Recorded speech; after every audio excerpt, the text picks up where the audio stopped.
alguns parece absurdo se negar a cooperar para aliviar o impacto da pandemia. Mais absurdo ainda quem se nega a se vacinar. Para outros, o absurdo é aceitar calado o que seria um abuso de poder completamente desnecessário. O mundo parece dividido entre aqueles que não só aceitam, como desejam restrições mais firmes para superar a pandemia o mais rápido possível e aqueles que enxergam nas restrições um atentado contra a sua própria liberdade. Mas há mesmo uma escolha entre liberdade e a eficácia contra a pandemia? E quanto da liberdade realmente se compromete com as medidas restritivas geradas por essa pandemia? Eu sou Pedro Rodrigues e sejam bem-vindos ao Manual do Brasil.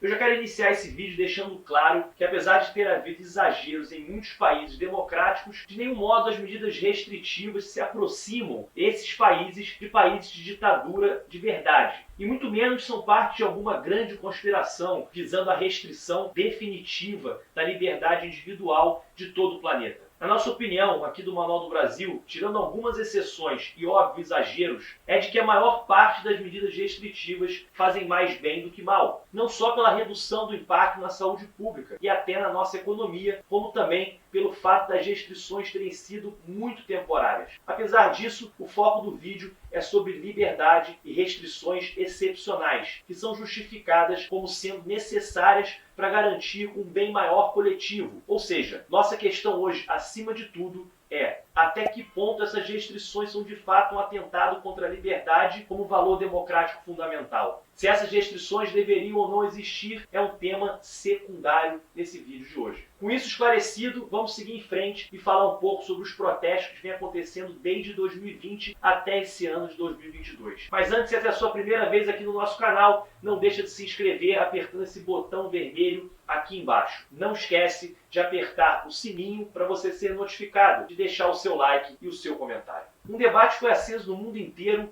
com inúmeros protestos que têm rolado desde 2020 contra as restrições pela Covid-19. É um debate extenso que existe há muito tempo. Qual o limite da liberdade individual de cada cidadão? E qual o limite do poder de interferência do Estado nessa liberdade? Os protestos que mais têm chamado a atenção são aqueles nas democracias ocidentais, justamente onde a ideia de liberdade tem um apelo ainda maior. A Áustria é um dos países onde os protestos têm mantido maior força. Os manifestantes criticam tanto a vacinação compulsória quanto lockdowns como medidas excessivas e autoritárias. Partidos e movimentos políticos se aproveitam da desconfiança da população e chegaram a classificar as medidas de restrição como sendo nazistas. Na França, um país com extensa tradição de manifestações populares, os protestos foram motivados pela obrigatoriedade do uso de um passe sanitário a partir de setembro do ano passado. Esse passe é necessário para transitar por locais públicos, como cinemas, shoppings e restaurantes. Nele consta se a pessoa foi vacinada ou se testou negativo para a Covid-19 recentemente. Como na Áustria, os políticos se aproveitaram da situação. Marine Le Pen, opositora do presidente Macron da extrema-direita, chegou a declarar que a vacinação compulsória era uma insolência indecente. Mas não só políticos oportunistas e anti-vax se manifestaram contra Macron e a vacinação obrigatória. A população não ficou nada feliz de ter sua mobilidade restringida e muitos estão confusos quanto à qualidade das vacinas. Há uma certa dose de pânico entre partes da população que não assimilou corretamente as informações sobre a Covid-19 e sobre a importância da vacinação. A união de medo, desinformação e tradição contestatória francesa levou muitos manifestantes a chamar seu governo de ditadura sanitária ou ainda de estarem vivendo um apartheid sanitário. Na Holanda foi decretado um toque de recolher para ajudar a conter a pandemia. O horário era de 9 da noite às 4h30 da manhã, que não é um horário que iria comprometer muita gente, mas mesmo assim, de acordo com a polícia holandesa, isso foi o suficiente para gerar inúmeros protestos que levaram ao nível de violência nunca visto na Holanda nos últimos 40 anos. Já nos Estados Unidos, os protestos foram intensificados com a união de uma boa dose de oportunismo político com uma tradição libertária que já existe por lá, muito forte no país, que rechaça qualquer possibilidade de restrição. As respostas às restrições organizadas por movimentos de tendência libertária foram intensificadas pelo envolvimento de políticos do Partido Republicano, em especial do ex-presidente Donald Trump. Mas um dos exemplos mais recentes de protestos contra as medidas anti-pandemia foi no Canadá, o auto-intitulado Comboio da Liberdade. Na realidade, são uma série de protestos realizados por uma caravana de caminhões, algumas vezes acompanhados por carros e pedestres. O comboio surgiu assim que entrou em vigência a exigência de comprovante de vacinação de caminhoneiros que voltavam para o Canadá após fazerem suas entregas nos Estados Unidos. A Aliança dos Caminhoneiros Canadenses afirmou em janeiro que esse tipo de exigência não é necessária, pois estima que por volta de 85% dos caminhoneiros já tenham se vacinado. Somente uma minoria, bem menos que 15%,